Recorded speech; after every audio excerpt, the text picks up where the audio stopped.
To take in. If you take in something, it means that you're understanding it. You're kind of processing it in your mind. If somebody gives you some shocking information, something very surprising or very tragic, you might need a few extra minutes to take in the information and just kind of process it emotionally. Another common way this phrasal verb is used is if you want to say you're going to look at a beautiful view, typically of nature, but sometimes you could be in a city as well. You could say, I'm going to take in the view. This means I'm just going to look and appreciate what it looks like outside right now. To take over. When you take over something, it means you are assuming control or you're getting power over it. If the owner of a company dies, it's very common for their son or their daughter to take over the company. So to own the company now and control the entire company. If you want someone else to take some responsibility or to do a task for you that you're currently doing, you could say, do you want to take over with this? So on a long road trip, once in a while, if somebody needs a break, they could say, does anyone want to take over driving? To bring up.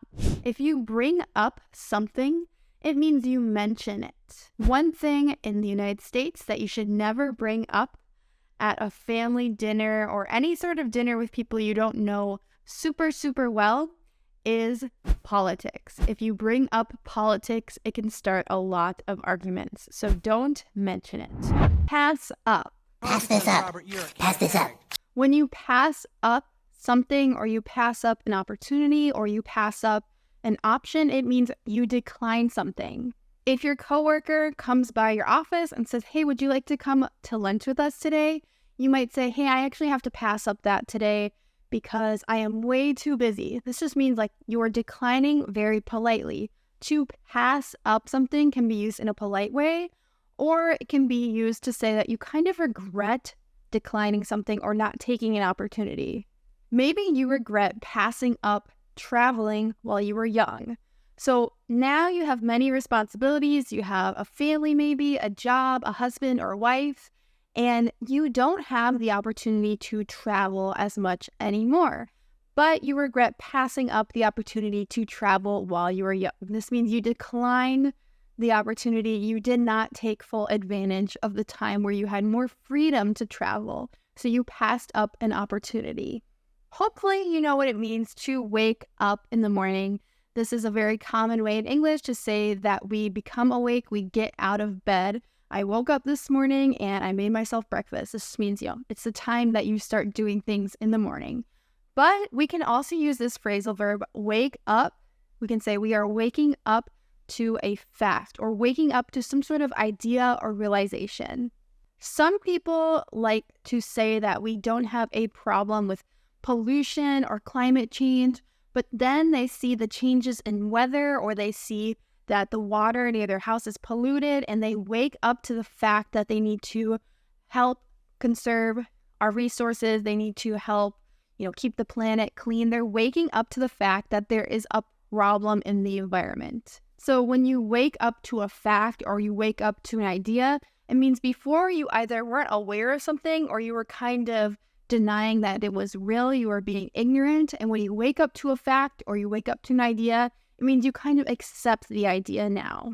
So wake up to something means to realize something. If you are like me in the morning, it takes you a while to perk up, and sometimes it takes a big cup of coffee to sort of perk up.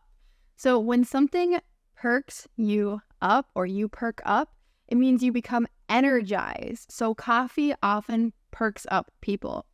Or if you say something that is kind of interesting to someone or gets them excited, you can say, well, that really perked you up.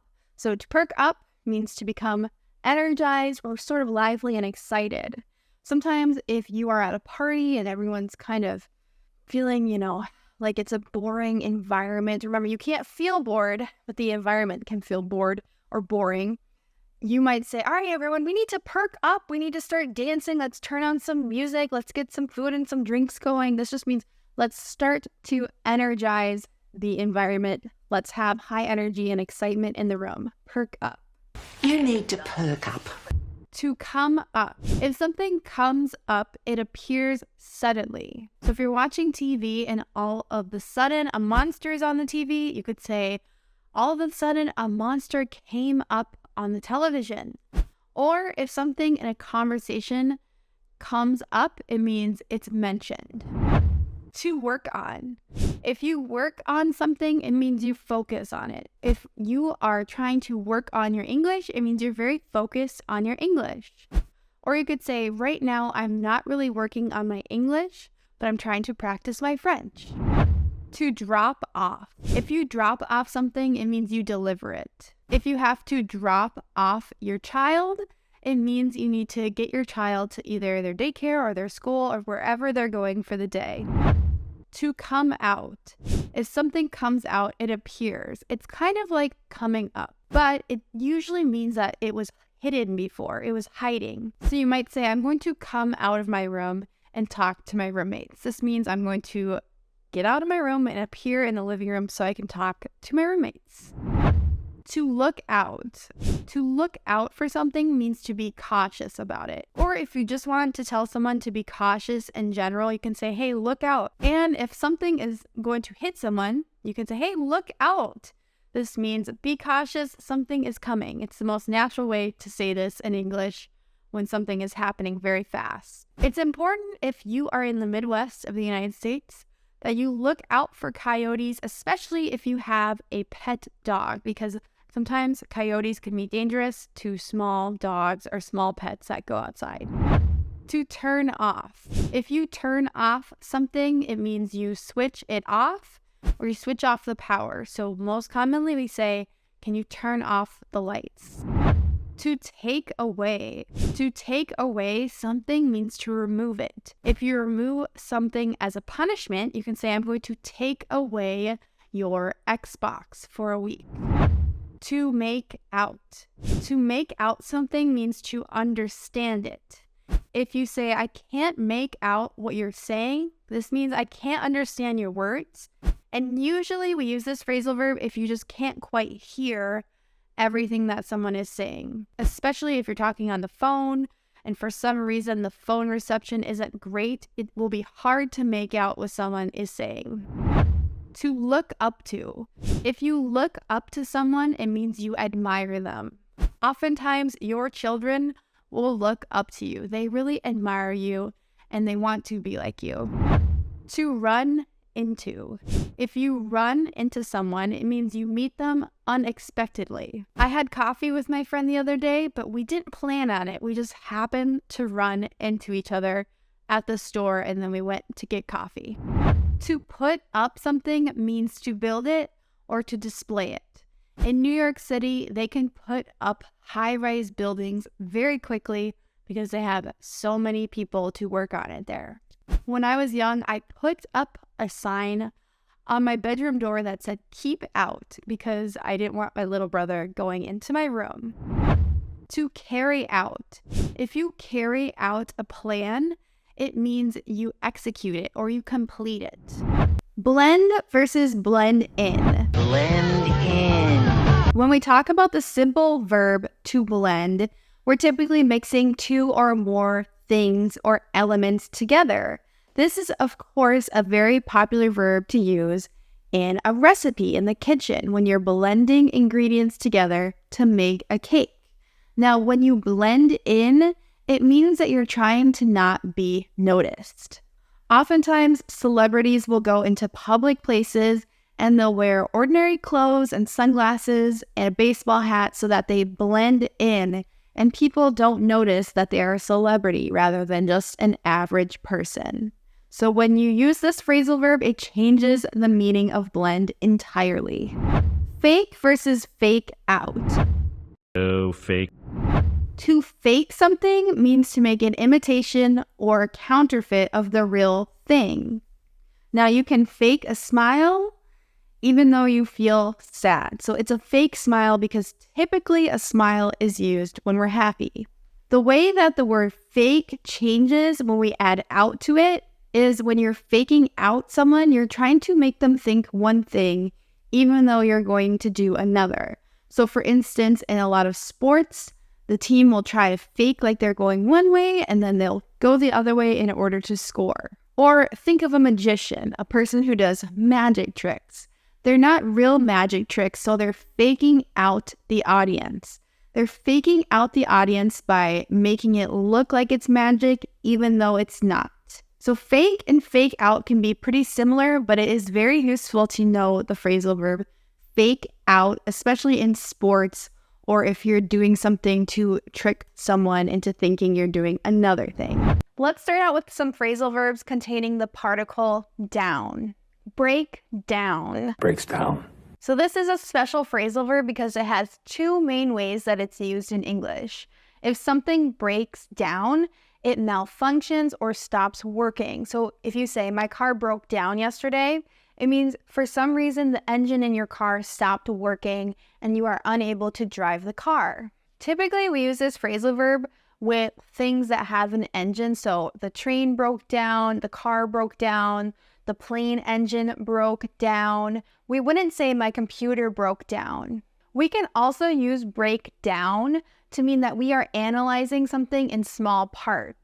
So for instance, a lot of sports teams after the game will break down video footage of their game to figure out which things they were doing great in the game and which things they were doing poorly. So they're breaking down different parts of the game. So you can use either breakdown to say that a machine or an engine isn't working, or you can use breakdown to talk about analyzing something in small parts. Lots of times companies will break down their business to see which parts of their business are performing well and which are performing poorly.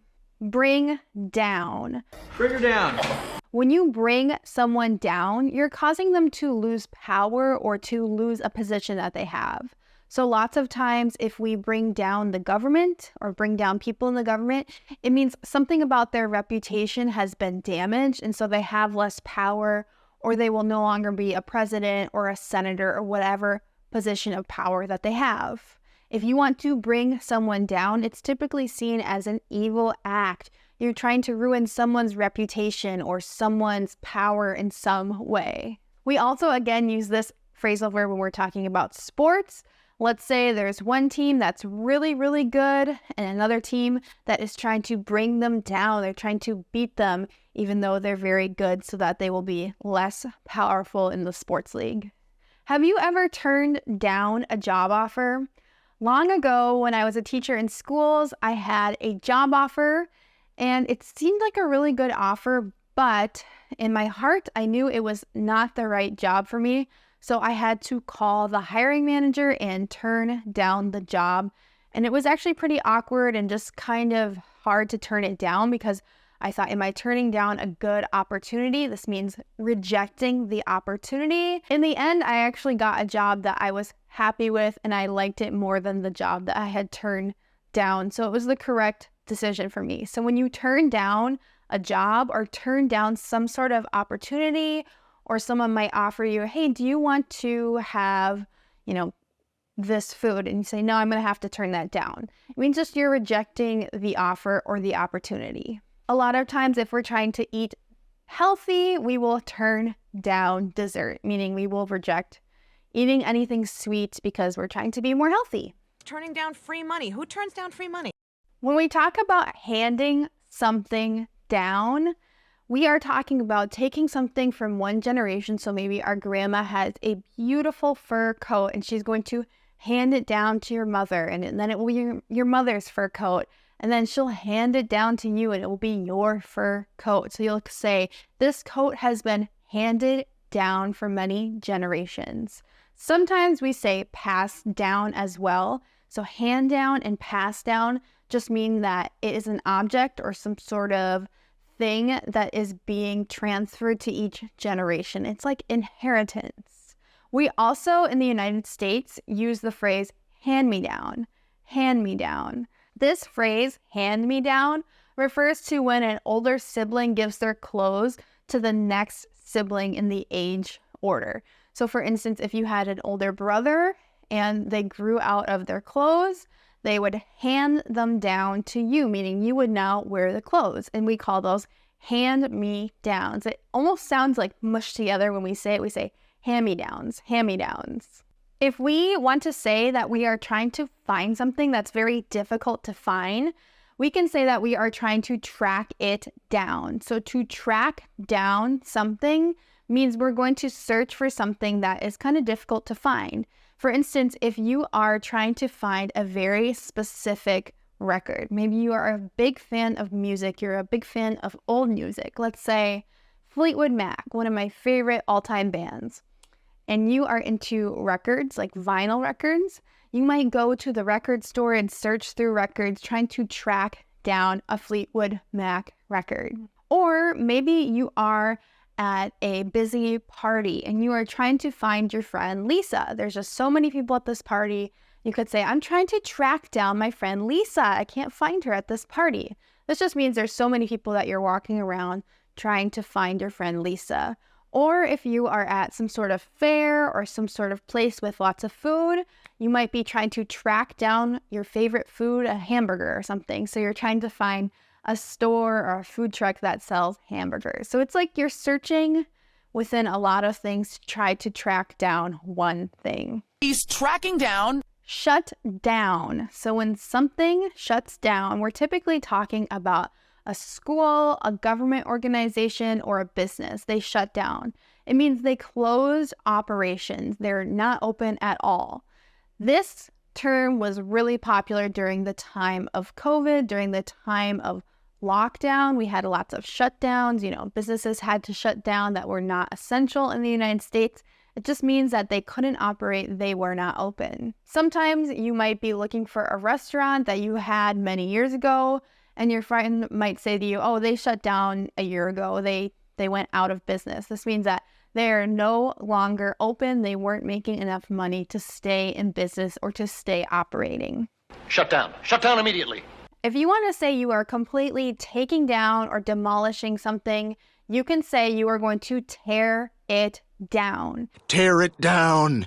In the United States, sometimes people will buy old, really, small houses that don't seem very nice, and they tear the house down, meaning they completely demolish it, and they build a brand new, big, fancy house. Of course, you have to have a lot of money to be able to tear down a house and rebuild, but this phrasal verb is commonly used in this way. If you're just completely starting over, you're taking something completely down, demolishing it, it's tearing it down.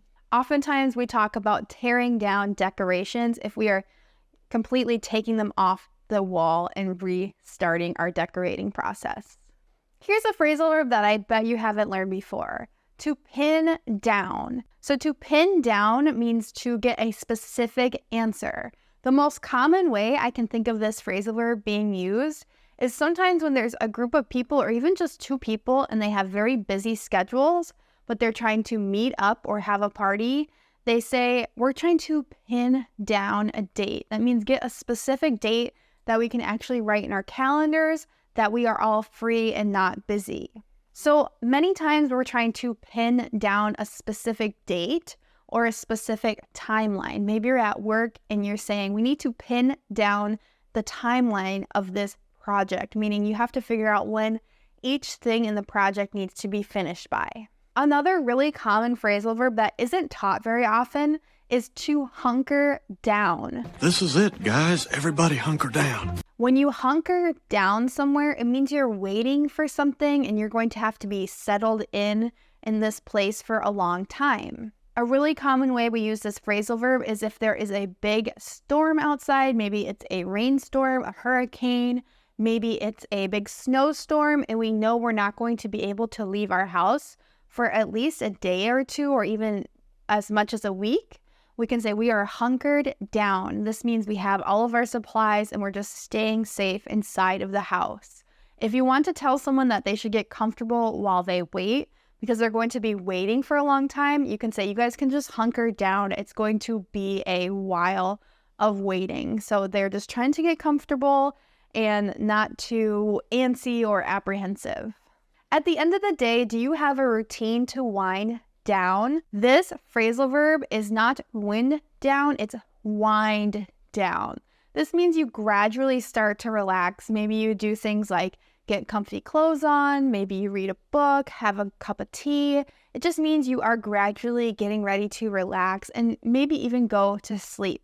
At the end of the day, we wind down before bed. That means we start to relax. Most people don't just exercise and do a ton of work and then lay down in bed. They have a routine where they're just starting to relax and get ready to sleep. They're winding down. A really similar phrasal verb that's actually used a bit differently is to die down. Just finally dying down. When we say that a crowd is dying down, it means it's becoming less intense. So anything that dies down is becoming less intense. So you could say the storm is dying down outside. This means maybe the rain's starting to slow down and the sun is slowly starting to come out. The storm's becoming less intense. Again, going back to that example, if a crowd is dying down, it means there's a place that's very busy and there's starting to become less people there. So maybe you are going to a fair or carnival and you say, I want to go in the evening when the crowds die down. This means when the crowd of people is less intense. We can also talk about sound dying down. Let's say you live in an apartment and your neighbor plays really loud music. I've been there before. It's so annoying. You could say, their music is starting to die down. That means they're starting to turn it down. The sound is becoming less intense. The last phrasal verb with down that I'm going to teach you today is to scale down. Scale down, please. We're scaling. So you're reducing something in size or in number when you're scaling it down.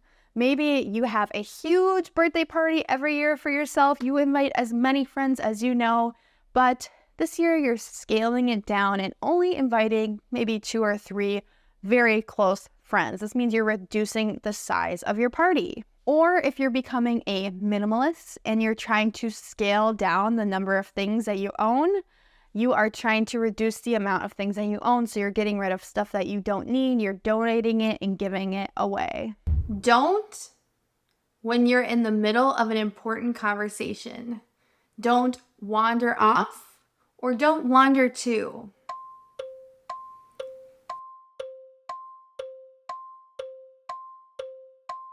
The correct answer is wander off. Don't wander off when you're in the middle of an important conversation. So if you're speaking to someone about something really important and all of a sudden you start to walk away, we call that wandering off. In the English language, the verb to wander, it just means to walk aimlessly with no mission or no objective. You're just exploring or you're just getting lost. When we say we're wandering off from a conversation or a place, it means we're straying from the place where we're supposed to be. So this is a really useful phrasal verb in the English language, and you'll definitely hear native English speakers say they just wandered off. Maybe they wandered off in the middle of an important conversation. And the phrasal verb wander to does not exist in the English language, so don't use that one. To turn out.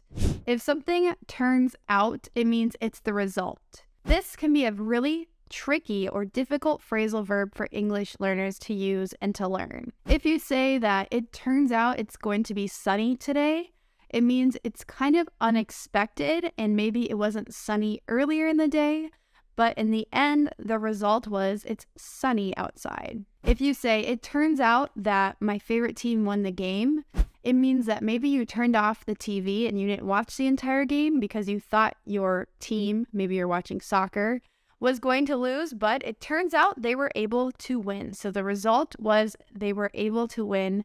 And when we use turn out, it means it's unexpected. To fall back on. If you fall back on something or if you fall back on someone, it means you rely on them when you fail. So if you try to start a business, it might be smart to have a job to fall back on. So even if your business fails, you can rely on a job to make money and support yourself. To put through.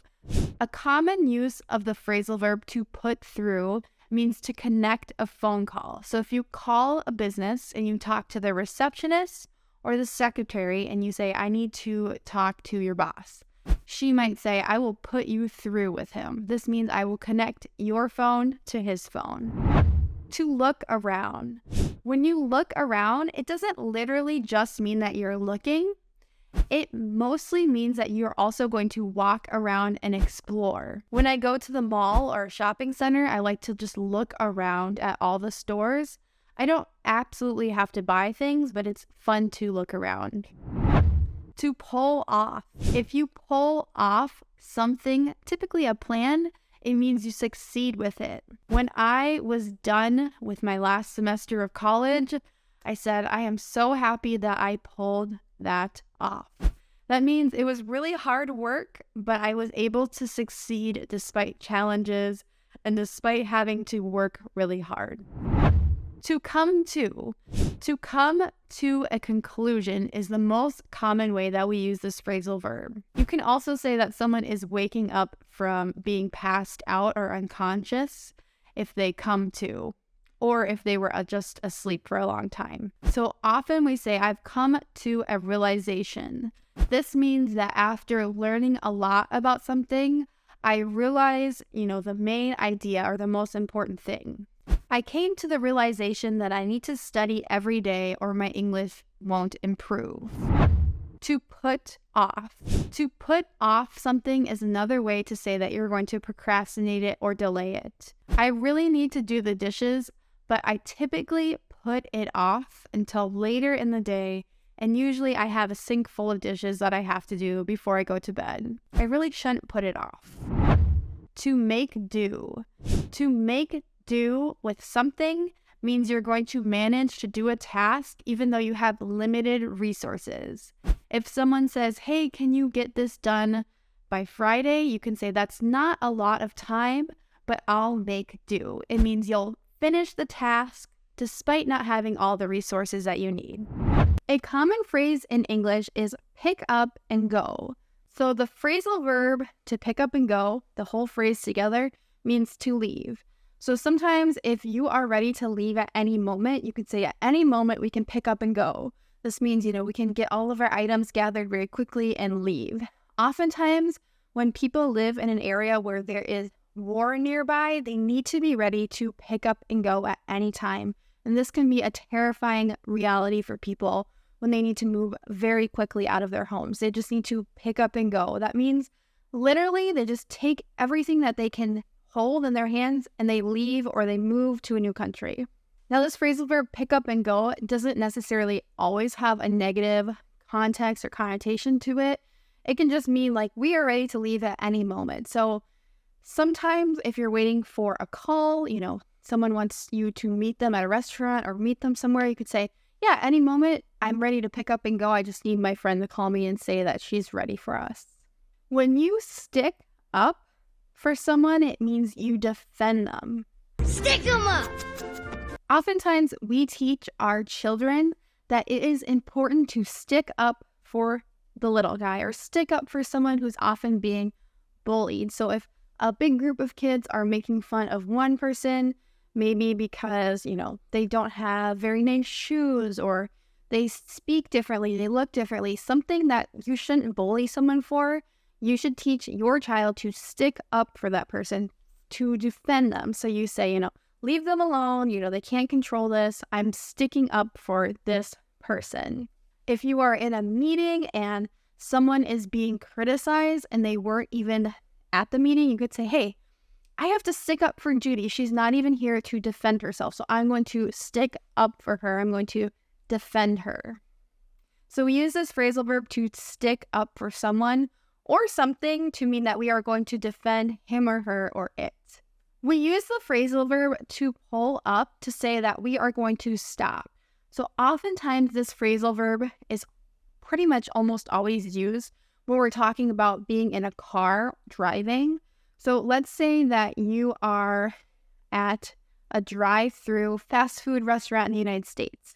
Once you order your food, usually the person speaking in the loudspeaker says, can you pull up to the first window? Meaning that's where you're going to pay for your food. And sometimes, especially if you're going to McDonald's, they have two windows. If the first window doesn't have someone working in it, they'll say, I'll actually have you pull up to the second window. So this means you drive and you stop at the second window. In the United States, some people drive their children to school and The carpool line is what we call it, where everyone gets dropped off at the school. It can be quite busy, so it's important to pull up as far as you can, stop your car, so pulling up and stopping, and you let your kid out. So we don't say pull up and stop. We say, I'm just going to pull up to the door. This just means you're going to drive to the door and then stop. So you don't actually have to say pull up and stop. We know what you mean when you say pull up to something. It means you're going to drive and stop at the location. Pull up, pull up! Point versus point out. When you point to something, it means you're indicating which direction it is, or if you have a list of things or a group of things, you're pointing to which one in particular. Now, when you point out something, you're drawing a lot of attention to something. So, for instance, it's important to point out errors when you are proofreading someone's writing. So typically when we use the verb to point, we're indicating just a direction or a way. But when we say point out, we're usually drawing attention to an error, or you could point out something positive too. Like you could say, even though our soccer team lost the game, I want to point out that everyone on the team had a positive attitude and had fun. So you're pointing out something positive rather than negative. I was cleaning the attic when an old photo album. When I came across an old photo album, or when I put across an old photo album.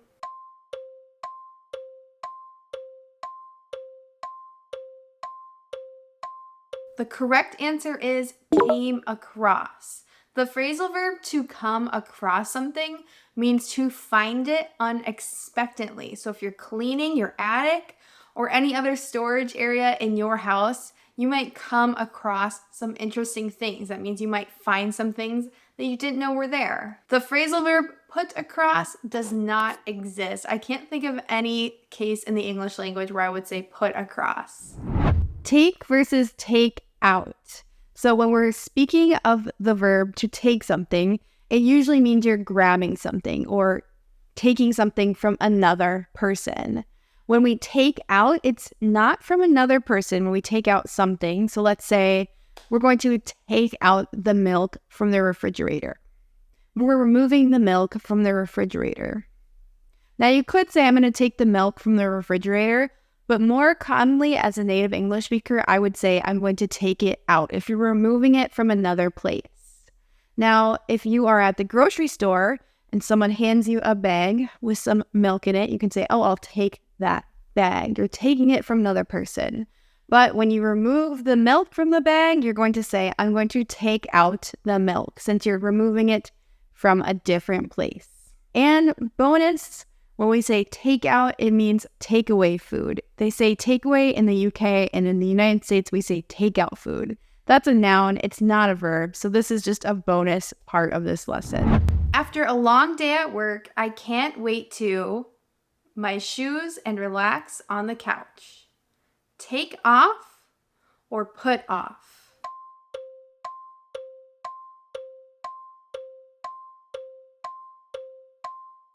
The correct answer in this sentence is take off. When you remove something from your body, like shoes or a shirt or pants, we say take off. There are a ton of really important phrasal verbs that contain in. Let's look at 10 of them that I think you should know. To break in. When you say that someone has broke in or broke into your house, it means they forcefully and illegally came in. It would be very scary if someone breaks into your house in the middle of the night, meaning, maybe they unlock your door somehow, or they find a window that has been unlocked and they get into your house to try to steal things from your house. We call that a break-in. Or oftentimes, if you are in a bad neighborhood, maybe someone will break into your car, meaning they break the window or unlock it somehow to try to steal stuff from your car. Break it in. Exact opposite of breaking into a house would be if someone invites you to come in. We often tell people when they come to our house in the United States, if we're trying to be friendly and welcoming, we say, hey, come in, or come on in. It just means come into the house or come into the room. If someone knocks on your door, if you're in an office or some sort of setting like this, and it's okay for them to enter, you can say, come in. To fill in. Again, this phrasal verb is used in two main different ways. If you have a document that you need to provide information into, maybe it's a form at the doctor's office, you have to fill in your information, meaning you have to write down the missing information like name, date of birth, address, things like that. If you want to fill someone in, it means you're giving them information that they have missed somehow. Maybe somebody missed a meeting at work and you tell them, I will fill you in later. This means I will give you the information that you missed at a later time. Oftentimes when children ask us for candy or cookies or other sweets, if they ask enough times, we will give in. This means kind of surrender or be defeated. I'm giving in. So if your kid says, please, can I please have a cookie? I promise I'll be so good. I'll love you forever. You can say, fine, I'll give in. You can have a cookie. It just means you're kind of defeated or you're saying yes after saying no many times. We can give into an argument as well. If someone finally convinces us to do something or believe something, we'll say, okay, we're giving in. An essential phrasal verb that we need to know for school is to hand in. If you are submitting your homework or your report, you're handing it in. If you have borrowed a book from a library, you will hand it in, usually in a slot at the library. If you want to make a brief visit and just check on someone, you can say you're going to look in on someone. Oftentimes, if we have children that are staying with another adult, we can just kind of look in real quick. Maybe we'll look in the room and we'll leave. We'll just make sure that they are okay. We're just checking on them. We use the phrase look in for this. Take in can be used in two different ways. If you are taking in information, it means you are absorbing the information. You are learning. You're actually listening very well to the information. If you didn't take in the information, it means you were present while someone was teaching you or you were watching a video or something, but you don't remember any of the information. You didn't take it in.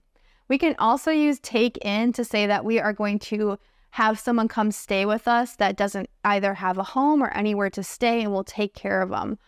Oftentimes, if there is a stray animal, an animal that's just found on the streets, you will bring them to an animal shelter and the animal shelter will take in the animal. Or if you take care of the dog or the cat that has no owner, you could say, I'm going to take in the dog. Take everything in. A really common phrase is to bring in reinforcements. So a reinforcement would mean someone who can help out when you need help. And the phrasal verb to bring in means you're introducing someone to some sort of situation.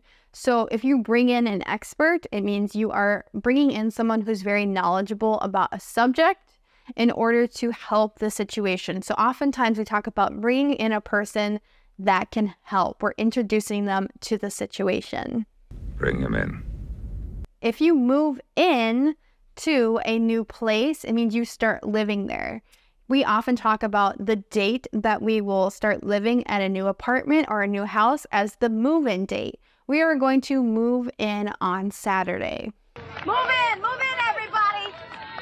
Finally, if someone needs to take action in a situation that they have been outside of or just watching, we say that they need to step into the situation, meaning they need to intervene and take action.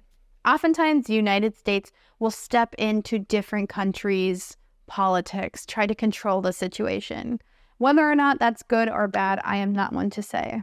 Step in, please. Speaking of soccer, do you know the difference between to kick and to kick out? Kick out. Of course, when we kick a ball or when we kick any object really, we are using our foot. Now, when we add the word out to kick and we use it as a phrasal verb, it means we are telling someone that they have to leave a place. It's very common in the United States if people have bad behavior in a restaurant or in a club or in a bar, they will get kicked out by the security there. Or if you're in a school and you have bad behavior in a classroom, your teacher will kick you out of class. This means they'll tell you that you have to get out of the classroom and go to the principal's office. So this is one of those cases where the simple verb and the phrasal verb have totally different meanings. To look after. When you look after something or someone, it means that you're taking care of it or you're taking care of the person. A lot of people in the United States will pay someone to look after their house and their pets when they go on vacation. This job is called a house sitter, and their job is to look after the house. To put together. When you put together something, it means you assemble it or you build it. If you've ever bought furniture from the store IKEA, the Swedish store, you have to put together all of the furniture. None of it comes assembled or already put together. You have to build it by yourself. I enjoy putting together furniture, but many people do not like it and find it very challenging. To put through. To put someone through something is the most common way that this phrasal verb is used. I'll give you the definition through these examples. When my students are taking an English test, they are put through a lot of stress. So it means they experience a lot of stress through the process of having to study and take a test. If you want to say to someone that you're sorry that you caused them stress or you caused them a lot of extra work, you can say, I'm so sorry to put you through that. It means I'm so sorry that you had to have this experience because of me. To hold on. Think of this phrasal verb like you're on the phone and someone asked you to hold. And in real life, we say, can you hold on? So on the telephone, if someone needs you to wait for a moment, they'll say, could you please hold? And in real life, conversation speaking, someone will say, can you hold on for a moment? A lot of times, if my children are interrupting me, I'll say, hold on, please. To look into something. If you look into something, it means you're investigating it. If you find a word in English that you're curious about the definition and you'd like to learn more about, you can say, I'm going to look into this word. This means you're going to investigate it and research it. Once I was shopping for cars and I would have a list of the different cars that I liked, and I would go home and look into them later. I would research if they were a good car, if they would meet my needs that I needed for a car. I had to look into it. To come back. To come back to something means to return to it. So oftentimes we'll tell people, come back and see me later. If you're at a party and you're talking to a friend and your friend is going to talk to other people and you're going to talk to other people as well, you could say, make sure to come back to me and say hi again later. This would be a really common way to say, just return and let's talk again later, but for now we're going to go our separate ways. You can also come back to a topic of conversation. So if you're in a meeting or if you're talking in a more formal context, you could say, let's come back to this later. This means let's not talk about this now, let's talk about it later. And you might say this if you're running out of time or you just need more information before you can have a good discussion about a topic. To carry on means to continue something. This phrasal verb is most commonly used when you interrupt someone on accident and you politely want to say that they should just continue talking. Don't worry about you as an interruption. You can say, carry on, please.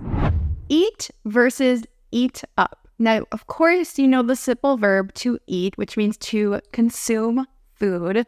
But what happens to this verb when we add up to it? We're not talking about food typically when we use this phrasal verb, although you can say, I want to eat up my dinner. It just means you're going to consume it entirely. Or you could say, hey everyone, eat up. That means eat all of your food, have as much as you want. You can use this phrasal verb when you're not speaking about food as well. For instance, if you are talking with someone and you're having a very long or lengthy conversation, you might want to say to them, I'm sorry, I didn't mean to eat up all of your time. This means I didn't want to take all of your time or lose all of your time. When you say eat up, you mean consume entirely. If something at work is taking your whole day, you could say this is eating up all of my time. So we use this phrasal verb a lot when we talk about using time. Or sometimes if I'm driving in my car and I'm driving all over town, it's eating up all my gas. This means I'm driving so much that it's using all of the gasoline in my gas tank. To show versus to show off. If you want to show something to someone, Of course, you say, look at this. I want to show you this. Now, typically, if we are really proud of what we are showing the person, we are going to show off something. So I have a collection of seashells. It's not terribly impressive, so I typically wouldn't show this off to someone. Now, my husband has a collection of baseball cards, and he is very proud of these baseball cards, so he would want to show off the baseball cards to you. When you show something to someone, you just have them see it. When you show off something to someone, you are very proud and you want to show them the thing so that they are impressed by it. A lot of people who have nice houses want to show off their houses. So maybe they have a pool in their backyard, or they have a really large house. They'll say, let me show off my house to you. Now, sometimes we use this phrasal verb in a negative way, like they're just showing off. That means they're doing something just to try to impress you. They're not doing it, just to be nice or to be good. They're trying to just impress everyone with what they have or the skills that they have. Like a gymnast, someone who does gymnastics, might show off by doing flips and cartwheels because it's so impressive. So, of course, make sure that you know the difference between show and show off because they are very different, especially when you're speaking with a native English speaker. Listen up. Listen up. When someone says, listen up, it's a command that means pay attention. Now, this kind of command can be used in a polite way. You're just trying to get everyone's attention in the room because what you're about to say is going to be very important. You're going to start with, listen up, everyone. This is how we're going to solve the problem. So you're about to say a plan. So you're letting everyone know to pay attention. And that's what it means when someone uses the phrasal verb, listen up. The rain forced us to our picnic. The rain forced us to put off our picnic, or the rain forced us to put on our picnic.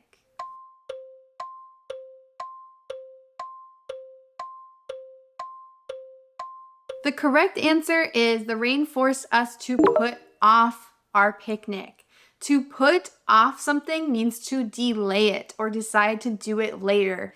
So if it is raining, you would not want to have a picnic or a meal outside. Now, to put on means to have, to do something, an event of some sort. If you are putting on a show, that means you're going to make a show. You're having a show with an audience that people can come to. Sometimes we say, I'm going to put on a party for Saturday night. This means I'm having a party for Saturday night. It's a less common way to say this, but we do use put on in this way sometimes. But the correct answer in this sentence is we're going to put off the picnic because we have to do it later. We're going to cancel it, but we're going to do it later. Here are some really important phrasal verbs that contain the particle across. So we're going to talk about to come across and to run across. I come across penguins. These phrasal verbs are used in the exact same way. It means to find something either unexpectedly or by chance. So if you come across a buried treasure, this means that you discovered a buried treasure somehow. I don't know, maybe if you're a pirate or something, this would happen to you. Sometimes you come across an old friend. This means you're out somewhere, maybe in the market, or maybe you're at the mall or a coffee shop, and you see a friend that you have not seen in many years. I came across my old friend, Debbie. Or you could say, I ran across my friend, Debbie. This means you are finding them unexpectedly or kind of just running into them.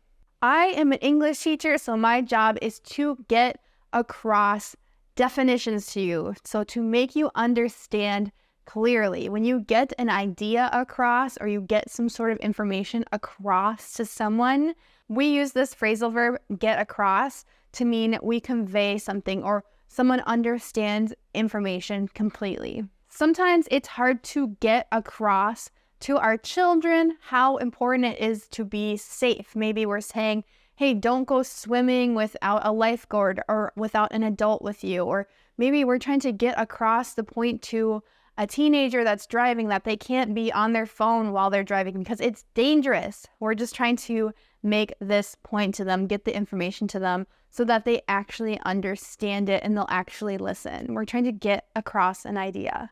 We can use the phrasal verb to put across in a really similar way as to get across. I tend to use this phrasal verb to put across when someone is giving me information without actually saying that information. For instance, if someone is putting across a bad attitude, maybe you can tell they don't really want to be there, they don't really want to be at work or something. They just have a bad attitude and a bad energy. They're putting across bad energy. So it's less about what they're actually saying and more about their attitudes or their energy when we use the phrasal verb to put across. How did you put yourself across? Oftentimes, if you are on a trail, a path, or some sort of route, and you want to shorten your distance walking, you can cut across. So if there's a circle that you're walking around, maybe you're walking around some woods, you might cut across the woods to get to your destination in a quicker time. Or if you're driving and you are trying to make it to a friend's house, you can say, we can cut across this street in order to get there faster. So it's kind of like you're cutting off time that it takes to get somewhere, or you're cutting off distance. You're cutting across. Let's cut across, Jethro. We often use the phrasal verb to look across as a command. We can say, hey, look across there. This means you're looking in the opposite direction of the room or the space that you're in.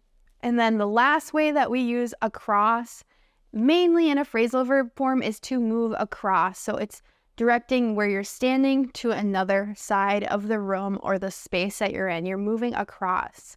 In soccer, we say that the team is trying to move across the field in order to score a goal. So they're just trying to get further and further to the other side of the field with the ball. Play versus play up. When you add up in this phrasal verb, it changes the meaning of play entirely. To play means to engage in a fun activity. Of course, children are always playing. Now, when you play up something, it means you're being dramatic. When you play up something, you're often exaggerating an emotion or a feeling that you have. So if you have a sibling, a brother or a sister, growing up when you were children, and if one of your brothers or sisters hit you and you wanted them to get in trouble, you might say, ow, that hurts so bad. My brother hit me or my sister hit me. This is playing up your reaction so that your parents will think you're really hurt, even though typically kids just fight and it doesn't typically hurt that bad. A lot of times, if people are a little bit sick, but they want to get out of school or work, they will play up their sickness. This means they will exaggerate how sick they are. So they might tell their teacher or their boss, oh, I couldn't get out of bed. I couldn't even move. I had a really bad fever, when they might have just had a cold, but they're playing up their illness. Sit versus sit out. I'm gonna sit it out. Sit it out. This is really important to know. Of course, you know that when someone sits, it means they're physically going down onto a chair. So they sit on a chair. Now, of course, sit down is the act of sitting. And when we say sit out, it has an entire different meaning. So if somebody sits out of an activity, it means they do not participate or they do not join in. Maybe all of your coworkers are going out to lunch and they're going to a restaurant, but you are too busy and you have too much work. In English, we would say, hey, I'm going to sit this one out today. This is a really common phrase that means you are not going to join them. You're going to skip this time. In soccer, if a player gets a red card, they have to sit out of the game. This means they cannot participate in the game. So when you tell someone to sit out, it means they need to go away and they can't participate in the activity anymore. Sarah had her meeting due to a sudden emergency. Did Sarah have to call off or send off?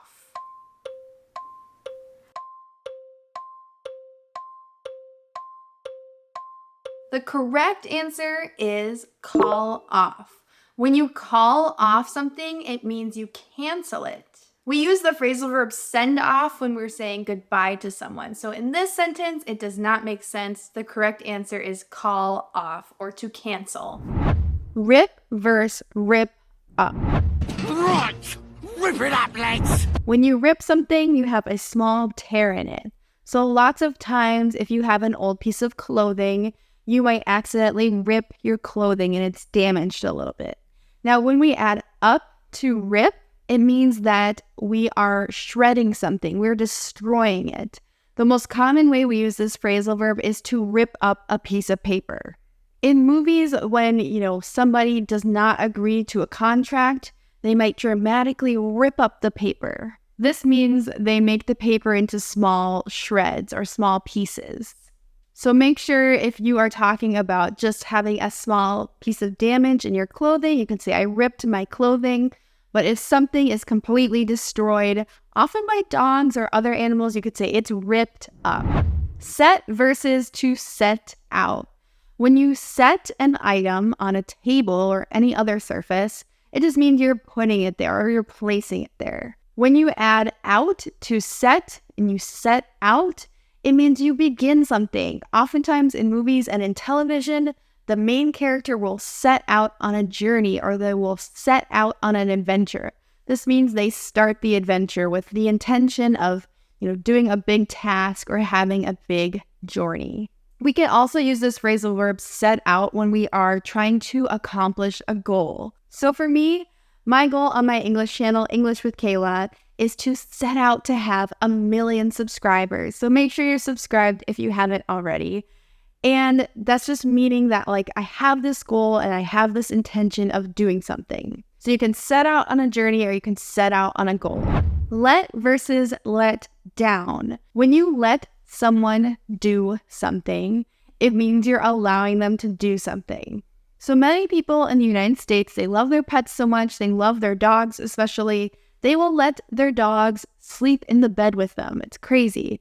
I know it's not like that in other places of the world. Maybe it is where you live. But when you let down someone, it means you disappoint them. So if you have bad news to tell someone, let's say you have a big event that day and it's raining. You might say, I'm sorry to let you down, but it's raining outside. This means I'm sorry to disappoint you.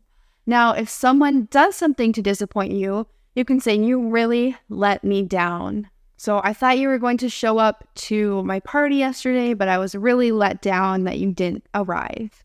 This means that I was really sad and disappointed in you. You disappointed me by not doing something. So let and let down have really different meanings as well. The old house started to because of its age and neglect. The old house started to fall off, or the old house started to fall apart.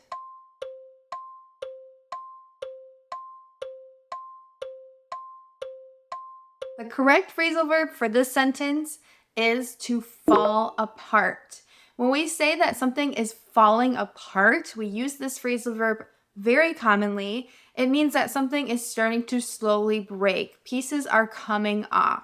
Maybe you have a really old pair of shoes. You've been wearing them forever. They're super dirty. Little pieces are coming apart from them. We can say they are falling apart. You need new shoes. That means your shoes are starting to look broken. And soon you will not even be able to wear them because they will just be completely broken and completely old. Turn versus turn over. Now, of course, I can turn in my chair, which just means to change directions. And you turn in your car, you can turn left or you can turn right, or you can turn around, which means you go backwards. Now, when we say turn over, we could have something and we are putting it on the opposite side, or we can say we are turning over responsibility. If you are speaking and you want to have someone else come and speak after you, you can say, I'm going to turn it over to Debbie, or I'm going to turn over the talk to John. This means it's not my turn anymore. I'm going to let them control the meeting, or I'm going to have them speak now. As a noun in a job, if we have a lot of turnover, it means a lot of people quit their job and a lot of people get hired. It's changing a lot. Follow versus follow through. Follow through. When you follow someone or something, you go in the same exact direction. For instance, if someone is going to the same place that you are, you might say, I'm going to follow you in my car because I don't know how to get there. That means I'm going to go the same way that you do. When you follow through with something, it means you complete something that you said you would do. It's really important to follow through on your promises. This means if you promise something, you actually do it. If you're unsure if you can complete a promise or something you said you would do, you can say, I'm not sure I'm going to be able to follow through. This means I'm not sure I'm going to be able to complete what I said I would do. You need your car from the mechanic's shop today. You need to pick up or you need to pick apart.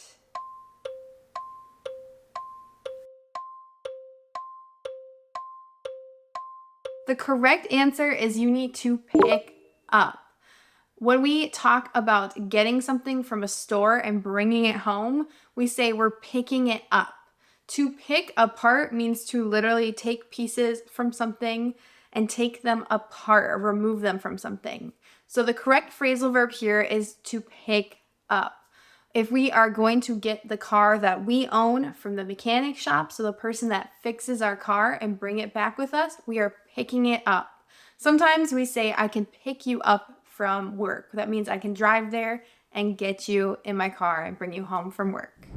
Can you, my dog, while I'm on vacation? Can you look on my dog while I'm on vacation? Or can you look after my dog while I'm on vacation?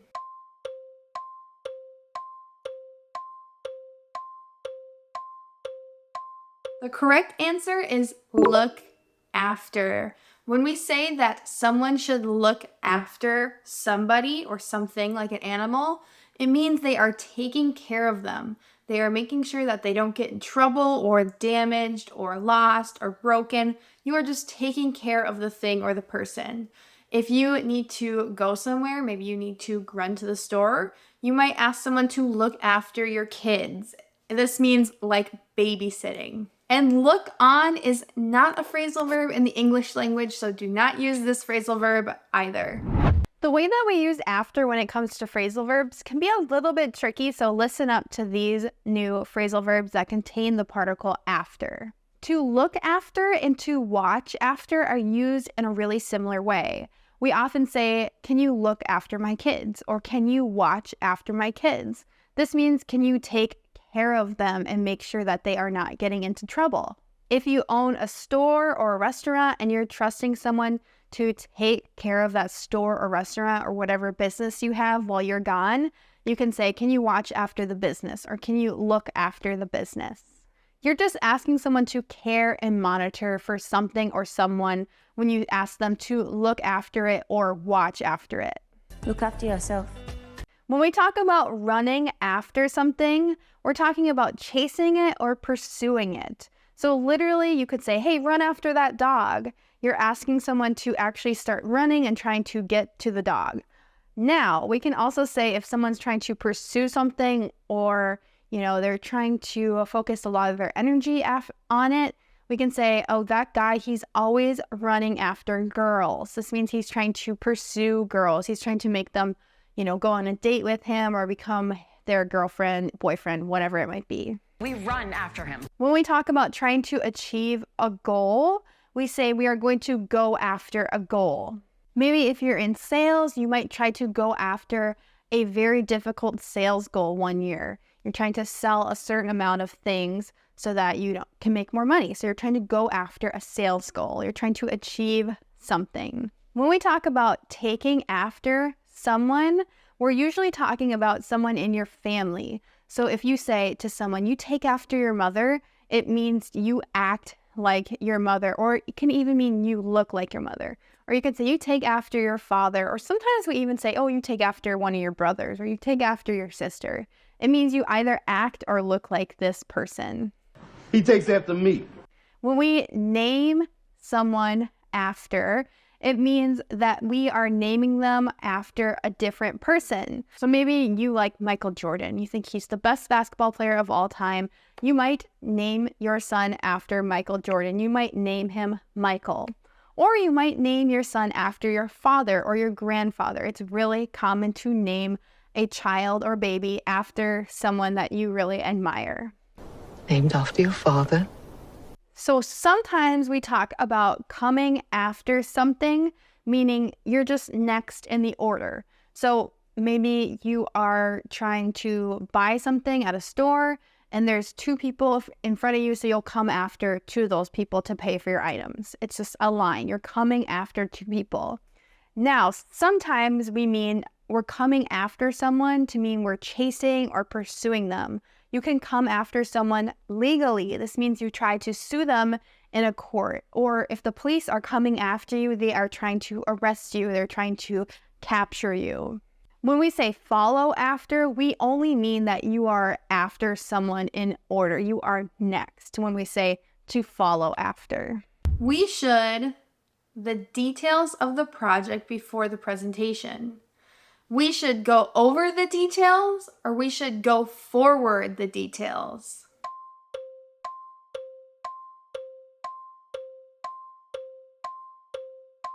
The correct answer to this question is we should go over the details. When you say you are going over something, it means you are reviewing a document or you are reviewing a book or rules or whatever it might be. A common phrase in English is we need to go over the plan. This means let's review it and make sure we both know what the plan is. To go forward means to go ahead or to start something. So you might ask someone, do you want to go forward with this? This means, do you want to do it? So in this sentence, go forward doesn't make sense. The correct answer is go over. To look up. To look up something means to search for information. So if you are researching something, you probably need to use Google to look up facts and to look up information about your topic. A really common way we use this phrasal verb is if you don't know something and you want to know the answer, you'll say, I'm going to look it up right now. Take off. So we use this phrasal verb to mean to leave quickly. Most commonly, I think of this phrasal verb as talking about a plane. When does your plane take off? Because airplanes are, of course, so quick when they leave the runway. You can also say we are going to take off at 4 o'clock. This means we're going to leave the house quickly at 4 o'clock. We usually use this when we're talking about leaving pretty soon in the future. Put down. When we say that we are going to put down something, we mean we are going to write it down quickly.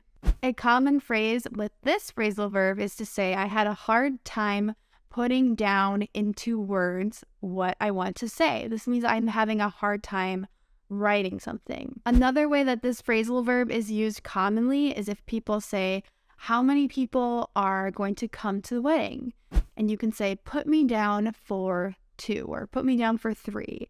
Basically, you're answering their question and saying, write me down or schedule me for 2 or 3 or whatever your answer is. So put down, it means writing down, but it can also mean that you're scheduling something. When you're on the phone, please ask the caller to for a moment.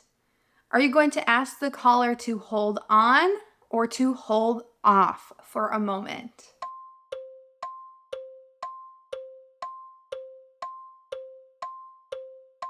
The correct answer is to hold on for a moment. So in English, sometimes when it comes to the telephone, we'll just say, could you hold for a moment? And this means we are going to put them on hold on our telephone. So maybe there'll be some music that plays while they wait on the phone. We need to leave or we need to take a different call. Now, if you're helping someone on the phone and you're going to stay on the phone the whole time, you're not going to put hold music on. You can say, just hold on while I find this for you, or hold on while my computer loads. Whatever it may be, it just means you need them to wait for a moment. Now, the phrasal verb to hold off, it's very, very common as well. In this sentence, it doesn't make sense because when you ask someone to hold off, it means you're telling them to wait to do something. So in this sentence, I'm saying, hold on. That means I'm going to do something and I want you to wait. And to hold off means I want you to wait to do something. So I can see how these two phrasal verbs can be super confusing. Hopefully this example really clarifies the difference between holding on and holding off. To run out of. When you run out of something, it means you don't have any more. You use it completely. In my house, I always try not to run out of toothpaste or toilet paper. Those are two very important things that you do not want to run out of. To take back. To take back something means to return it. You can say that you need to take back something that you borrowed from a friend. When I borrowed a dress from my friend, I had to take it back to her a week after. We can also use this phrasal verb when we're talking about returning an item to a store that we actually don't want to buy. We can say, I had to take back the dress to the store. I did not want to buy it. To work out. If something works out, it means it's a solution or it's solved. So if a problem works itself out, this is a common phrase that means that you didn't have to make any effort. Things just worked out. The problems were solved without anyone having to do anything bad. We can also use this phrasal verb to say that you need to solve a math problem. And typically when we say, can you work out this problem? It means you need to solve it on paper. To come across. When you come across something, it means you find it by chance. We usually talk about coming across information, or if you're just walking and you come across something interesting, it means you find or see something interesting without actually looking for it. In my everyday life, I come across so many interesting English phrases that I have to teach to my English students. Please, your trash in the bin. Don't litter. Please clean up your trash in the bin, or please clean to your trash in the bin.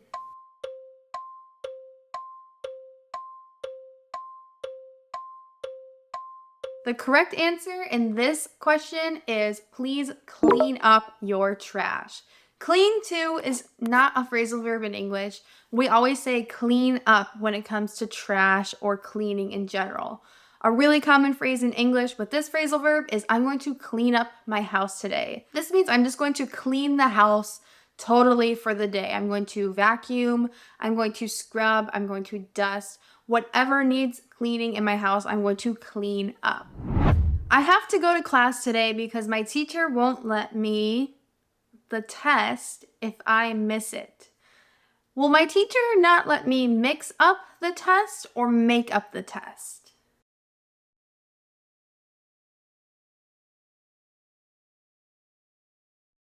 The correct answer is my teacher will not let me make up the test.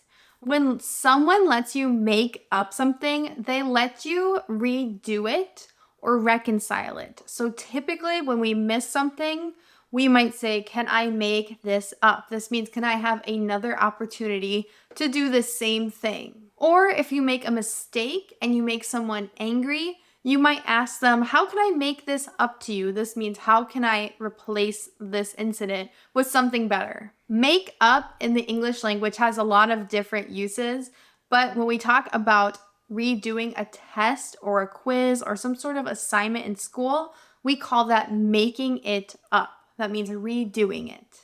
And to mix up something means to confuse it with another thing. If we have something that's really confusing and we do the wrong thing, we might say, oh, I'm sorry, I got mixed up. I have some groceries on my way home from work. I have to pick up some groceries, or I have to pick out some groceries.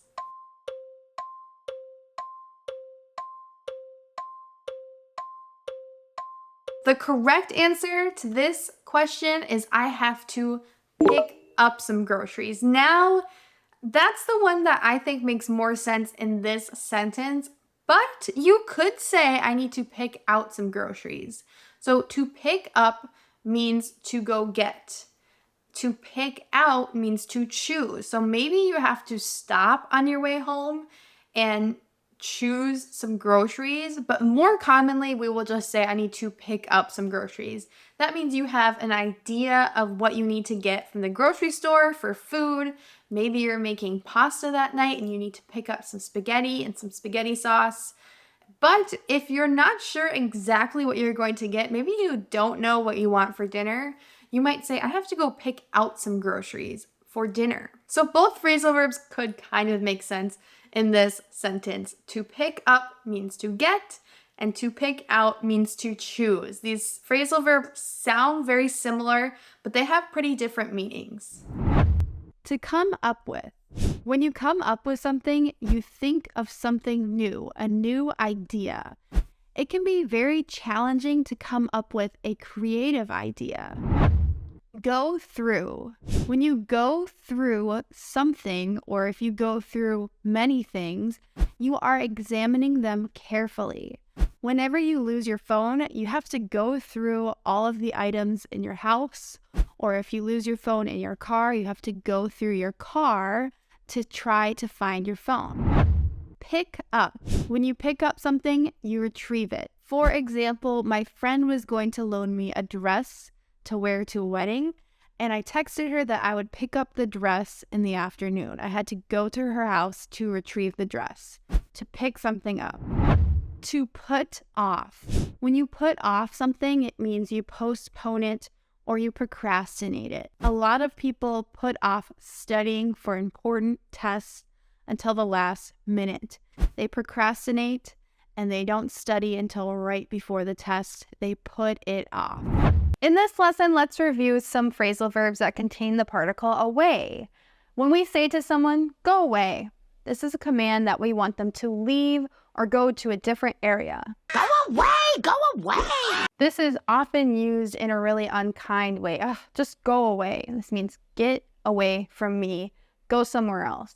If we sense that someone is annoyed with us, we can say, I'm just going to go away now. This just means leave, not be here. So this phrasal verb to go away, it really just means, in a not nice way, you have to leave. Either someone is annoyed by you or you are annoyed by someone else when you say go away. If you have an animal that you don't really want near you, oftentimes you'll just say, hey, go away right now. Give away can be used in two different ways. We can talk about giving away an item. Maybe we have an old couch that we don't need anymore. A lot of times in the United States, people will use the internet to give away that piece of furniture. Personally, I would just post it on Facebook Marketplace, give it away for a cheap price, or I will even give it away for free if I don't want it anymore. We can also use give away to mean that we are going to reveal a secret. One thing that's really exciting in my life is I'm going to be an aunt soon, and I am in charge of a gender reveal. If you don't know what this is basically when there is a party. This is kind of a newer idea. And one person knows whether the baby is going to be a boy or a girl. They know the gender. And they do some sort of surprise to reveal the gender. Now, I know the gender and the party is coming up. And my brother and my sister-in-law don't know it yet. And no one in my family except for me knows it yet. So I do not want to give away the secret. I will not say if it's a boy or a girl. I won't say it to anyone because I don't want to give away the secret. The most common way that we say we're going to put something in the garbage is we say we're going to throw it away. If you have some old stinky food, you're just going to want to throw it away. Throw away that rotten apple. Throw it away. If you're going to remove something from a place or remove it from someone, we say we are going to take it away. If a baby has something that's really small and we think they're going to choke, we will try to take it away. And babies never like that. They will always cry if you try to take something away from them, but you have to keep them safe. Take it away! Take it away! On trash day in the United States, a trash truck comes and takes away our trash and brings it to a landfill. That means they take it, put it in their truck, take it away somewhere else.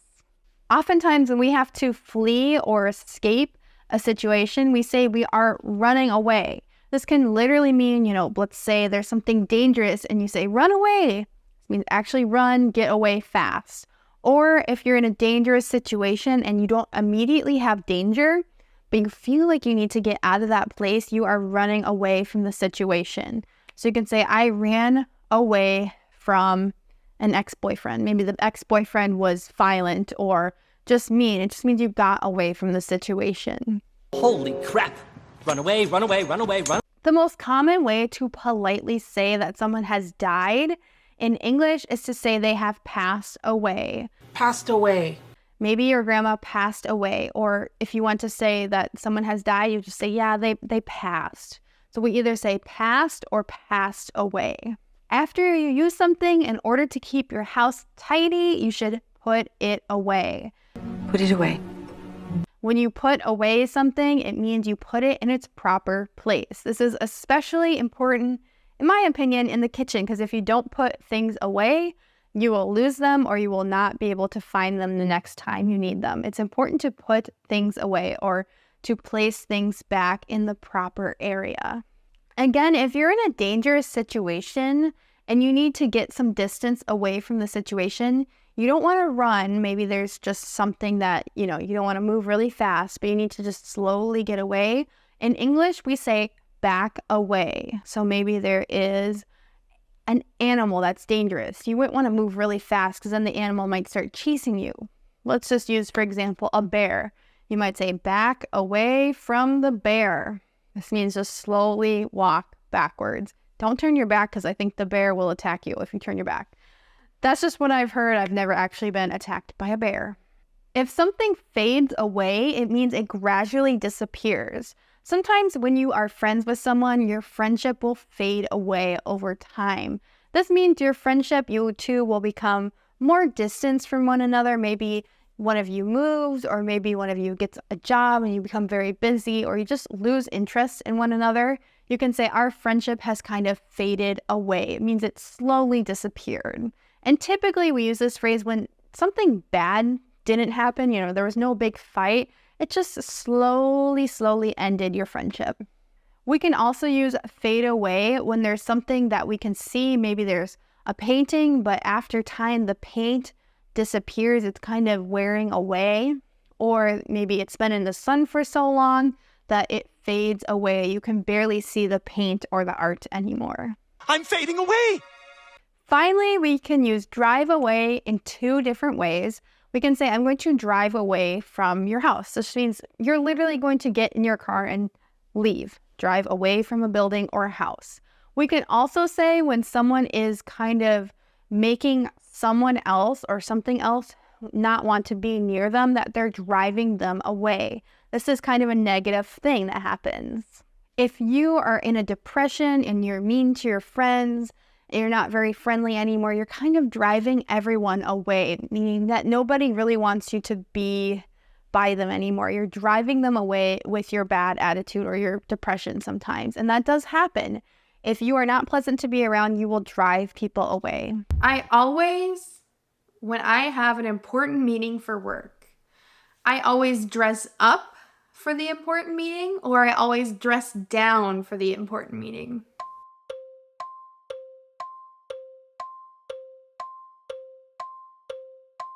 The correct answer for this question is I always dress up for an important meeting at work.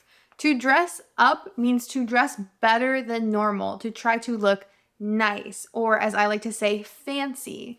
To dress down actually means to dress more casually. In the United States, casual Fridays are pretty common in the workplace. That means on Fridays, everyone who works in a certain office doesn't dress up like they normally do. They can dress down and wear jeans and sweatshirts and t-shirts and casual clothes like that. So to dress up means to dress better, and to dress down means to dress more casually.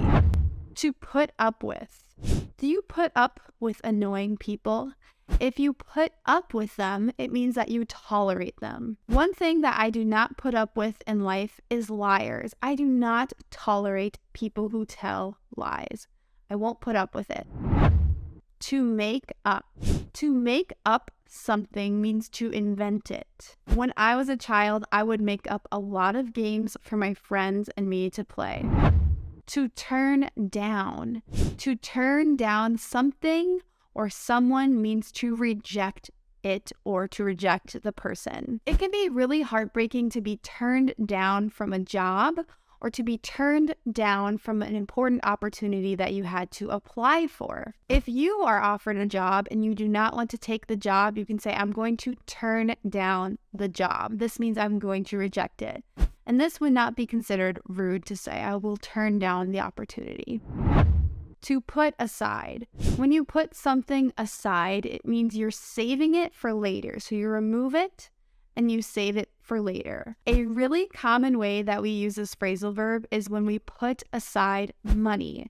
We put aside money to save for later. If you're saving up to buy a car, when you get your paycheck, you'll put aside some money. Another way we can say this is to say set aside. It means the exact same thing. If you're saving some food for someone coming to your house later, you could say, I'm going to set aside this plate of food for our guest. To turn up. So if something or someone turns up, it means it arrives or appears unexpectedly. When you have something in your house turn up, it means it was something that was lost long ago and you suddenly find it even though you were not exactly searching for it. If you have a stray or lost cat or dog turn up to your house, it means you weren't looking for that animal, but they appeared at your house and now you need to find the owner because they just turned up. To lift someone up. If you lift someone up, it can mean you literally pick them up, but today's phrasal verb that I'm going to teach you means that you're going to encourage someone. Oftentimes, this phrase to lift someone up means just to kind of lift their spirits up, to encourage them, to make them feel confident and happy. We often say in English, when someone is feeling down and sad, it's important to lift them up. It doesn't mean literally to pick them up. It means to start encouraging them, making them feel happy and confident again. Sometimes we describe media like books and movies and television shows that are very motivating as uplifting.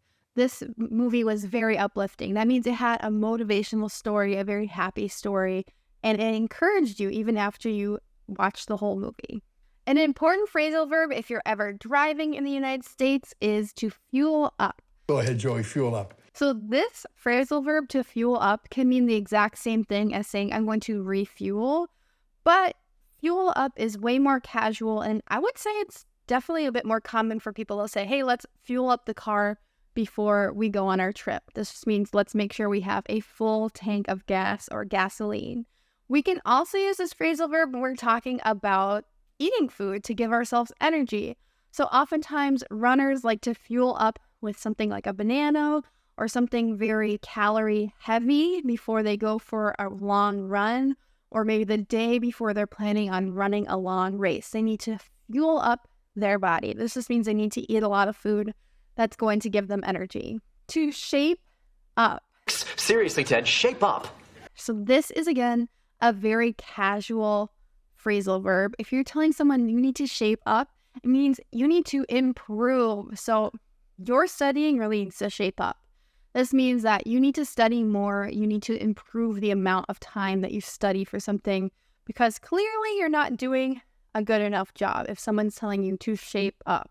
Oftentimes, this could be like a word of encouragement to someone. Hey, it's okay. You can shape up. You can do better on the test next time. This just means like you can improve. Now that we've learned some phrasal verbs starting with up, let's talk about phrasal verbs that have down in them. Oftentimes in English and a lot of other languages as well, we associate being up as being happy and excited and down as being sad and depressed. Our first phrasal verb is to bring someone down, which if you didn't already know, we can probably guess that this means to depress someone, make them sad, discourage them. We'll bring you down. Maybe someone is really excited about going to a concert on Friday night, and you say, well, not to bring you down, but it's supposed to rain and the concert is outdoors, so I'm guessing it's going to get canceled. So you could say, wow, you really brought me down by saying that. This just means you made me depressed, you discouraged me, you made me sad, You're giving them bad news that's making them feel bad. And they were up, they were happy before. So you can also say, I'm going to bring down the mood. This just means overall by saying this bad news or, saying something that's sad, it's going to make everyone a bit sad as well. Even though they were happy before, you're bringing down the mood. You're making everyone more sad. This is a super common phrase, so make sure to add that one to your vocabulary, to bring down the mood. To take out. If you take out something, it means you remove it. You can also use this phrasal verb in the same way you would use get when you want someone to get something so that you can use it. So for instance, you could say, can you take out a pencil? I need a pencil to write with. To fill in. If you want someone to fill in something, it means you want them to complete it. A really common way this phrasal verb is used in the United States is if you need someone to fill in their name on a form. So fill in your information, please. This would be like a government document or a document at a medical office that you need information on. You're going to fill it in. To put on. When you are putting on clothes, it means you're going to wear the clothes. Another way that this phrasal verb is commonly used is if we say someone is putting on an act or putting on a character. This means that the person is acting not exactly like their normal personality. So if you're putting on an act, it might mean you're acting more friendly than usual. Or if you're putting on happiness, it can mean you're actually sad inside. You're just putting on an act like you're happy so that no one asks you why you're sad. We need a plan to solve this problem. We need to make for a plan, or we need to make up a plan.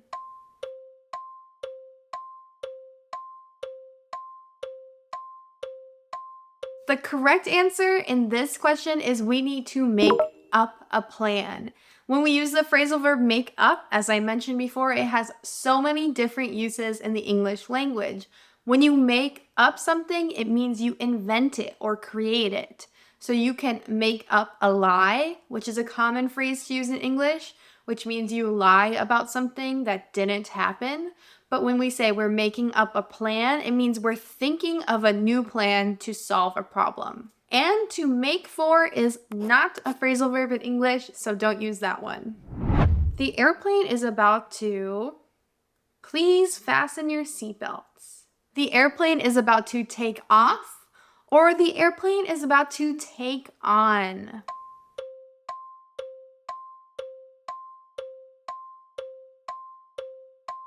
The correct answer for this sentence is the airplane is about to take off.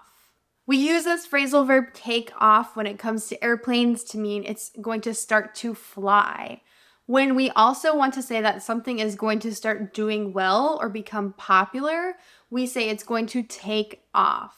Right now, I really noticed that Reebok shoes are starting to take off. That means a lot of people are wearing them and they're becoming really popular. To take on has a completely different meaning than to take off in this sentence. When we take on something, it means we are willing to accept responsibility. So you can take on a job or you can take on a task. And this means you're going to start to do it. You're willing to do the work. To get away with something. If you get away with something, it means you escaped a punishment, even though you are guilty of a crime or guilty of a wrongdoing. Another common way this phrasal verb is used is when you want to say that you are going to try to do something that's not exactly the norm or not exactly common for most people, but you don't want people to notice. Let me give you an example. Do you think I can get away with wearing this outfit to the business meeting? In this example, I'm probably wearing an outfit that is more casual, so clothing that isn't exactly super professional or fancy, but do you think I can get away with it? Do you think it looks okay enough to wear? Another example is if you are cooking food for, let's say, 5 people, you could say, do you think I can get away with just making chicken and potatoes?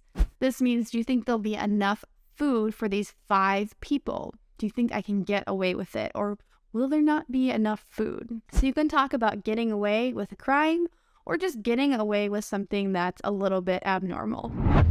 The couple decided to, after being together for 10 years, the couple decided to break down or the couple decided to break up.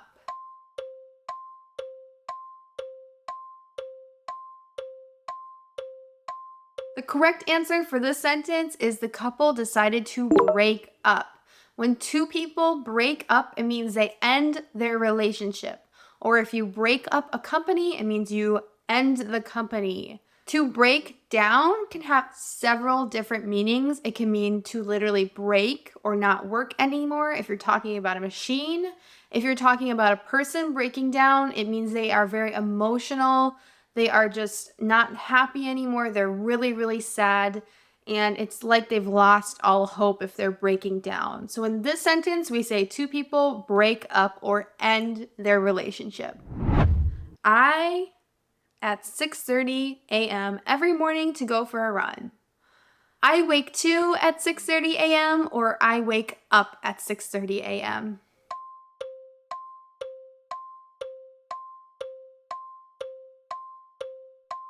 The correct answer for this sentence is I wake up at 6:30 a.m. to go for a run. I do wake up quite early, but right now I don't go for a run in the morning. I wish I was that motivated. When you want to say you get up out of bed, you are awake for the day, we say we wake up. Now, sometimes we just say I was awake at 6:30.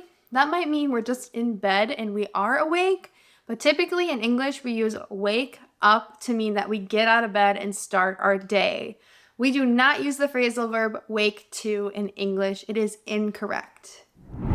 We should, these old toys, they're no longer needed. We should throw out these old toys or we should throw on these new toys.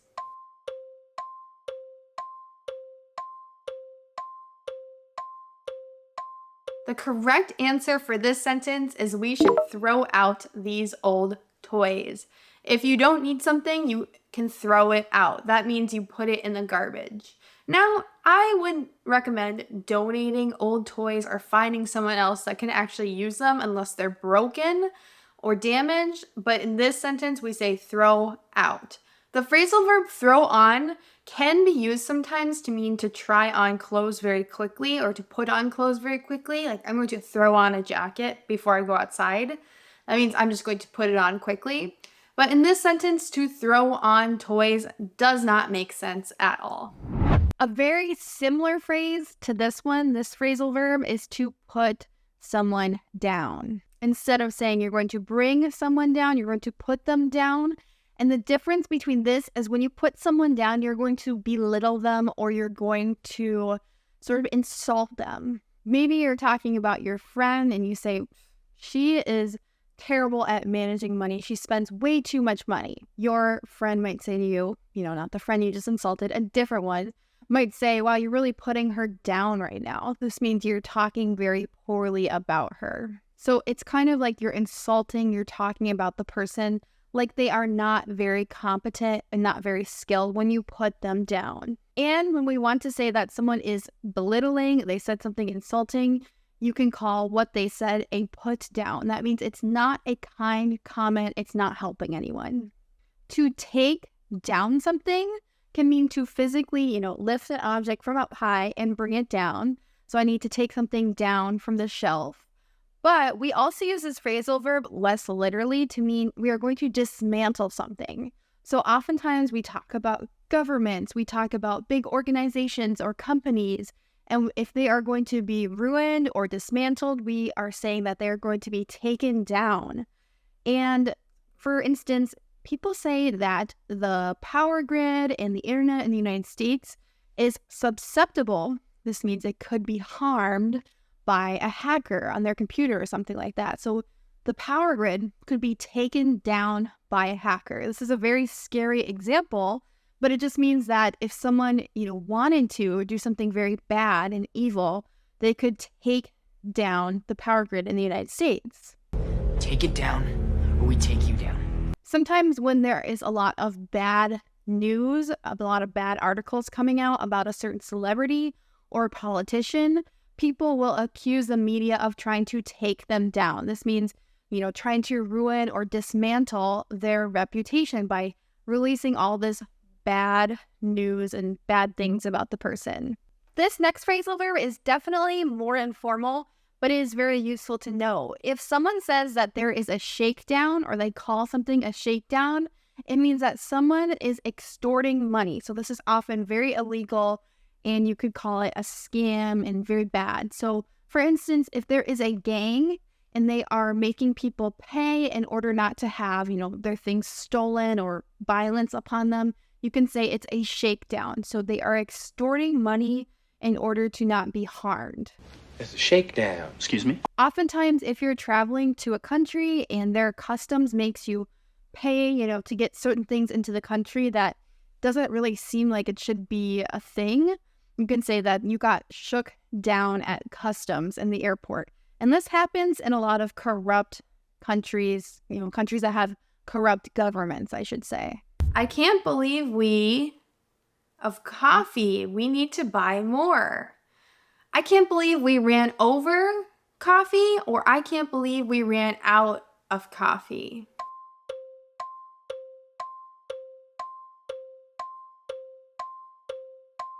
The correct answer to this question is I can't believe we ran out of coffee. To run out of something means that you do not have any more supply left of it. So when you run out of coffee, you look in the coffee can and it's empty. If you run out of gas in your car will no longer drive anymore. The fuel tank is empty. Now, when we say run over, it does not make sense in this sentence at all, because when we say run over in English, it means we go over something with either our car or we run over it with our feet. So you do not want to run over a deer because it's so dangerous. And obviously, it's very sad to kill a deer too, but it does happen quite frequently here in the United States because we have so many deer on the road. One more very informal phrasal verb for you is to fork down. If you say that someone has forked down a plate of food, it means they ate the food very, very quickly. You often use this phrasal verb when someone is very hungry and they eat fast. You could say, wow, you really forked that down. This just means you ate it very quickly, like with your fork. Now, let's move on to some phrasal verbs using the word out. Again, these phrasal verbs are going to be very important for your regular conversations, just your everyday conversations with friends, family, coworkers. So pay attention to these phrasal verbs. Again, they're super important. So use that PDF that's linked below. It's free. You'll get it to your email just by subscribing to my email list so that you can keep studying these. The first phrasal verb with the word out is to leave out. What you leave out. So if you leave out something, it means you omit it. Let me give you an example to make sure that you understand exactly how this phrasal verb is used. If you are telling a story to your friend and you're like, yeah, I was late yesterday because my dog got sick and vomited all over the place. Your friend might say, yeah, you could have just left out that detail and told me that your dog was sick. I didn't want to hear about your dog vomiting all over the place. So then later you're telling a different friend the story and you're like, I'll leave out, the details, but my dog got sick yesterday. This means you're omitting some of the story to make the story less gross. Sorry if that story did gross you out. You can leave out a person and you can say a person felt left out. This just means they did not feel included in a group that they felt like they should belong to. Maybe if you're a writer, someone might read a story that you have written and they think that some of the story is a little bit boring. They might say you should leave out this part because it wasn't really important to the story and it was quite boring. Or sometimes if you read a book and then you see a movie based on the book, you could say they left out a really important part of the book. That means they did not include it. They omitted that part of the book in the movie. If you tell someone to get out, you want them to exit. This is a command and this could be considered kind of rude. So be careful when you tell someone to get out. And we can also use get out to say retrieve something. So can you get out a pen? This means, can you find a pen to use right now? Get is a really interesting verb, and you can use this video that I'm going to link right here to understand how we use get more. But get out either means telling someone to exit, or you can say, I'm going to get out right now. This means you're going to leave the room or leave the building, whatever it might be, or it can mean retrieve something, get out it. Get out! In the United States, when people quit school, we say that they are dropping out. Before you dropped out. So to drop out of something is to quit. We can use this when we're talking about school. You dropped out of high school, you dropped out of college. Or we can use this when someone has quit a competition. I dropped out of the race, or I dropped out of the competition. This just means you quit because either you were injured, you couldn't finish, or something went wrong. Stay out. So stay out. This phrasal verb can mean that someone needs to not go in a certain area, so it can be used in the physical sense. Let's talk about how someone can stay out of something, meaning they avoid something. Maybe your two friends are arguing and you do not want to be involved in the argument, so you're going to stay out of the argument. So to stay out of something. Or another really common phrase with this phrasal verb is you can say, I'm going to stay out of your business. Sorry. This just means you're going to avoid whatever the person is doing because maybe it seems like there's going to be conflict, or maybe you think what they're doing is illegal or just wrong in general. You're going to stay out of their business. This means you're going to avoid being involved in what they're doing. You're not going to help them. You're not going to watch them. You're going to stay out of it and avoid it. A phrasal verb that means you are going to withdraw from something means you are going to back out. Now, oftentimes we use this phrasal verb to back out of a competition or to back out of a race. This means the race or the competition has not started yet. So you committed to doing it, but then you say, actually, I'm not even going to start. I'm going to back out. Before you start something, if you are going to quit and just not do it at the moment, you can say, I'm going to back out of it.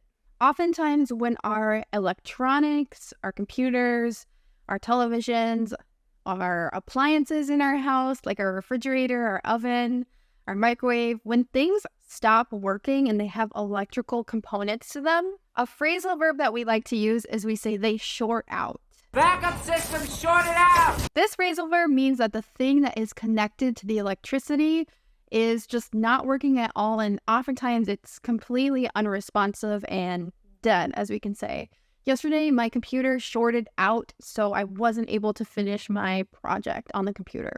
Or I had a refrigerator, but it shorted out last week, so I need to go shopping. This just means like it completely stopped working. And usually if you say something shorted out, it means that the electronic device is dead and there's not really a way to fix it. Our next set of phrasal verbs will focus on the word around. The first phrasal verb on this list is to sneak around. He's always sneaking around. So this phrasal verb, again, it's more of a casual, less formal phrasal verb. If someone is sneaking around, it means they're doing things secretively. So it can literally mean they're moving very quiet around the house. Maybe someone is sneaking around your house and you don't hear them. So all of a sudden you see them and they scare you. Hopefully it's someone that belongs in your house, not like a burglar or something. Or, you can say, oh, my cat is always sneaking around the house. That means the cat moves so quietly, it's secretly moving around. Another way we use this phrasal verb, and I would say more commonly, is when someone is doing things in secret. Maybe if the CEO of a company is secretly starting a new business and is going to leave their current company soon, you could say they were sneaking around starting a new company. That means they were doing things in secret. They were doing these actions without anyone knowing what was going on. So if you don't want to be noticed, you should try to sneak around. Play around and mess around are two very similar phrasal verbs. Let's first talk about playing around. Were you playing around? So sometimes if you are going to just do something for fun, you could say, we're just playing around right now. This means whatever we're doing is not serious, it's not official. We are just doing something to have fun or just trying it to see if it works. For instance, you could say your soccer team is going to play around before the game starts. This means they're going to just, practice for fun, not being serious. And then once the game starts, there's no more playing around. It's serious time. Now, mess around has more of a negative context around it as a phrasal verb. So if someone says, hey, stop messing around, it means whatever they're doing is not serious, but they also consider it a waste of time. You can say, hey, I'm just messing around. And this isn't a super negative thing to say, but it just means whatever you're doing is just not really a good use of your time. You're messing around. If you want to tell someone that they should not do something unless they're doing it the correct way because it could be dangerous, you might say, hey, never mess around with knives or never mess around with fire. This means, don't use these things unless you're using them in a good kind of professional, safe way. Otherwise, you can get hurt. We often say this to our children, don't mess around with that. I don't want you to break it. This means don't use it improperly. It's not a toy, whatever it might be. Quit messing around. A really common thing that we say in the United States when we are just going to loiter or just remain in a place, we don't really have a purpose there or we're just staying there for some extra time, we can say, I'm just going to hang around for a little bit. This means you're just kind of waiting, you're just kind of relaxing in an area. For instance, maybe you go and have a lunch with your friend and you guys are done eating, but you're just going to hang around at the table and have some conversation. So it means you don't really need to be at the restaurant anymore. You're done with your food, but you're just hanging out. You're just being in that spot. You can say we're hanging around. Maybe you are having a party and your friends are all about to leave, but you want one friend in particular to stay a little bit longer, even after everyone has left. You can say to that friend, hey, I know everyone's leaving, but just hang around for a few more extra minutes. That means there's nothing official for you to do right now, but just be in this area, stay here, please. Let's move on to our phrasal verbs that contain aside. So these phrasal verbs are really interesting and again, super commonly used. The first phrasal verb, which you may not have ever heard, is to cast aside something or cast aside someone. Cast him aside. So this phrasal verb is generally kind of a negative thing that happens. So if you have an old friend, but you don't really talk to them anymore because maybe you have a new friend who you think is a better friend, your old friend might feel a bit cast aside. So an equivalent word to cast aside is discarded, but we often use cast aside more frequently when people, just feel like they are not involved in your life anymore. They feel like kind of bad that you're not being friends with them as much anymore. They feel cast aside. And this example of having something new and shiny and using that and not using the old thing anymore is a really common way we use this phrase, cast aside. So maybe you got some new shoes and someone says, well, what are you going to do with all your old shoes that you just cast aside? That means, you're only using these new shoes now because they're new, they seem really nice. And even though you have a bunch of other shoes, you just cast them aside and you don't wear them anymore. The next phrasal verb on this list is to set aside, which just means to reserve something. So it's much different than casting something aside. If you're casting something aside, you're just not using it anymore. It's almost like you're throwing it away. Maybe you're keeping it, but it's like you threw it away, basically. It doesn't have as much value for you anymore. If you are setting something aside, it still has value. You're just reserving it. You're saving it for later. So often at the end of summer, I go to the store and I buy all the discounted water shoes for my children, like Crocs, and I set them aside for the next summer. So this just means I reserve them. I keep them in a closet in my house because you get a good deal on the shoes at the end of the summer. And I usually buy, a size up for my children, set them aside, or reserve them for the next summer. Let me know if you do anything like this, maybe at the end of the winter and you set aside some sweaters for the next year, or some people even buy Christmas gifts after Christmas and set them aside for the next year because they get a good discount, a good price for them. I'll set 2 tickets aside.